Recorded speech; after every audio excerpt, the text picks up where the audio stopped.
Welcome back to another episode of The Line, where we feature our favorite paintings and the artists who create them. So this episode we're featuring the young Rachel Personett. She is an American artist who was born in Hawaii, grew up in Colorado, and then spent time overseas. She studied at Florence Academy and eventually found her way to apprentice with Odd Nerdrum. And we're super excited to be able to have one of her beautiful flower paintings. Particularly, she excels at this kind of subject matter. So still lifes or landscapes, florals, anything that is more oriented to the Impressionists, because I think that's what she's really inspired by. So this particular piece is called Irish Roses. Quite stunning. I being that I paint a lot of flowers, it's fun to be able to have someone else's work in here and to kind of pick it apart. But the thing that strikes me most with her work is she's also very young. So she was born in '91, I believe, and her talent is evident. It just shows through. She's very bold with her brushwork, and she's not second-guessing her subject matter. Her drawing, you can see in how she's handling the folds of the petals and the perspective of the petals and whatnot. It's just, she's very confident with how to approach the subject.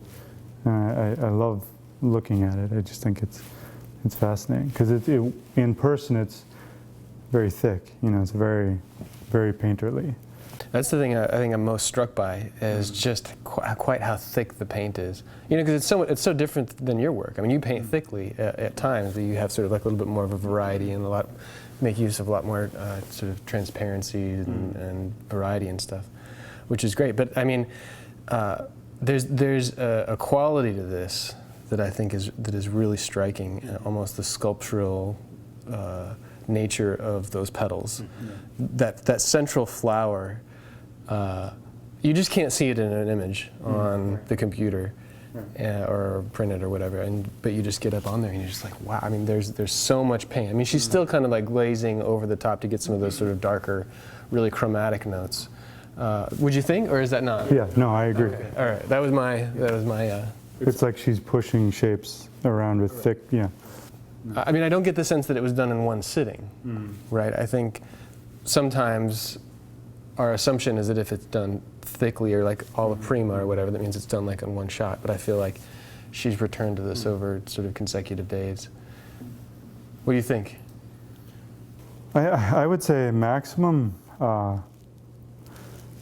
2 days. Did you think one? No. Okay, all right. But I think she paints quick and very direct. So.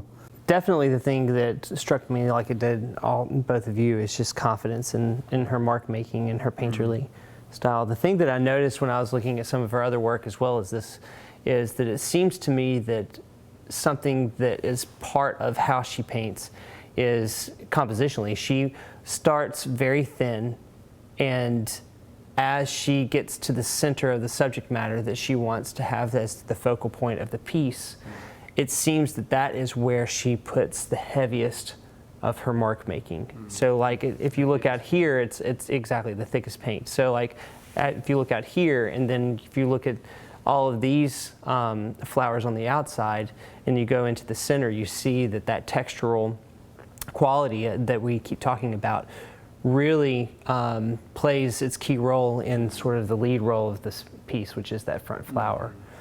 The form of these flowers, like you said, you could be far away and it just looks like it's a perfectly sculpted flower. But then when you get up close, you really see the mark making, and part of it is just how she drops in chroma over on the left side. But then in that inside, and you have that transmitted light coming through on this side of that flower, even though it's so heavy, it really, really makes it read.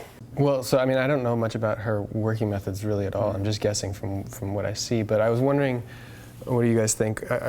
My sense is that she must do like, I don't know if it's almost sight size or something, but where she's making major decisions from far away. because that's where it feels like the illusion comes together, almost like from where I'm at right now relative to the painting. And just I'm looking at that upper left white rose, and there are petals that are coming out straight at me that just look, I can totally make sense of it. When I get up close, it kind of starts to break down. I mean, that happens a lot of times when you look at, say, Sargents or something, and it's awesome. I mean, I wonder if that's not how she does this. Yeah, probably so. One of the things I'd like to point out is I love the high chroma green in the leaf that balances with the pink. I think that was intentional, because in some of the other work I've seen the green just isn't that prominent, and it looks like a compositional choice, because that center pink is, it's just, I think that balance of, and just the composition's so beautiful too, but because this is a part of the painting, the way that these feed back and forth, and then it drops over here, and then you just have, I love that. And then the warmth in the stem, that's something that a lot of people don't catch either, and so she's balancing those intense greens with the chromatic stem, the red. I think it's overall just gorgeous harmony throughout the whole piece. Good drawing, good brushwork, good composition, good colors, so many good things about it. Let me ask you, how much do you think of that is decision making? In other words, she's making those choices, or is it, that sort of like just impressionistically trying to match the sort of effect as much as possible? I mean, I know you talk about it sometimes, and you tend to kind of, I don't want to say, dull your greens, but sometimes you'll like mix them in a certain way. But you do it for a certain kind of harmony that you're trying to achieve, right? You don't want to draw attention because your painting is in a different key than reality. Anyway, so I'm just curious how you would like. I think if she wasn't intentionally doing it for the composition, I think because of her talent, she would be picking up on those things, and I think you start to get sensitive to. It's such a hard thing to explain, because I was trying to explain it this last weekend with the workshop, it's this idea of a truthful story. So that color harmony was in nature.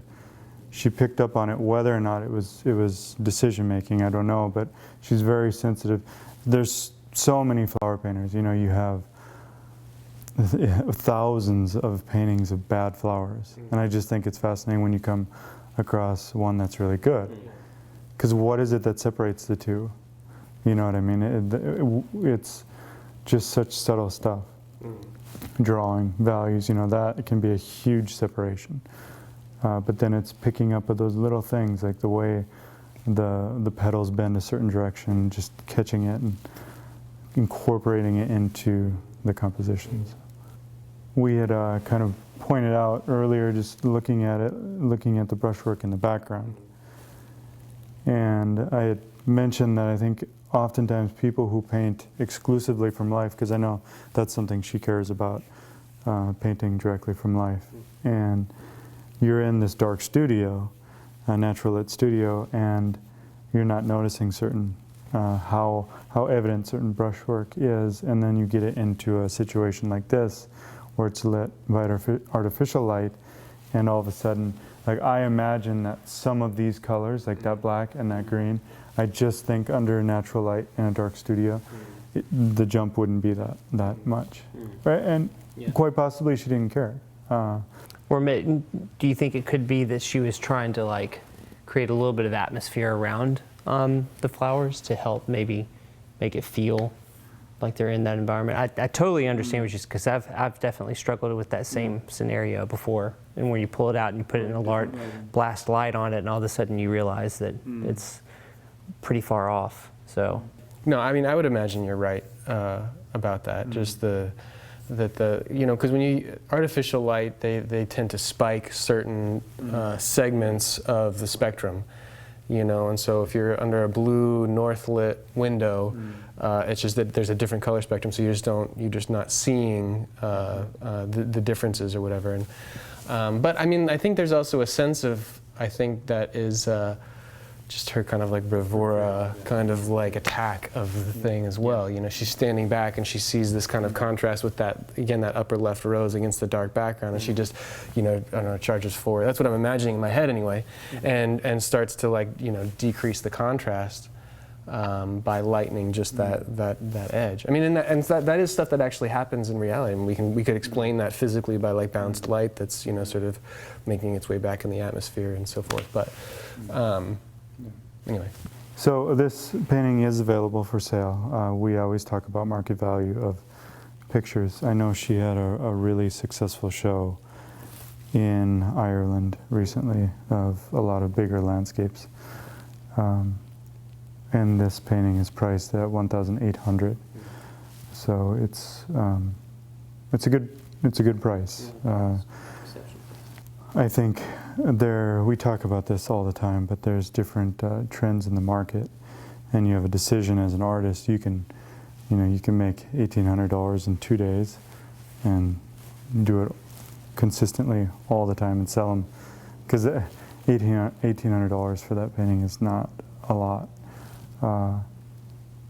So thinking about history of it too, you know, historically speaking, how much is a Manet worth? You know, it's like you have $1,800. So it's fascinating. I would love to go, you know, 10 years in the future and just see what happens, because you know, it's just trends fluctuate, and it's all about the artist's career, and she's young, so. Gosh, I actually didn't know that. I didn't know what the price was. That's really good. Yeah. To put things into perspective, a painting of mine this size would be closer to $5,000. So she's just starting out. I probably have maybe almost, I want to say like 12 years of, maybe more, I'm trying to think of. But, so imagine, again, the idea of going 10 years ahead, what are hers going to, So it was a huge honor to be able to have this painting of Rachel's in the studio with us. It's always a pleasure to be able to see the original artwork here and to be able to share it with you. If you're interested, comment, share this with people, and we'll try to answer your questions. If you're interested in acquiring this painting, please contact us at info@eastoakstudio.com, and we'll give you information, and we look forward to seeing you next time.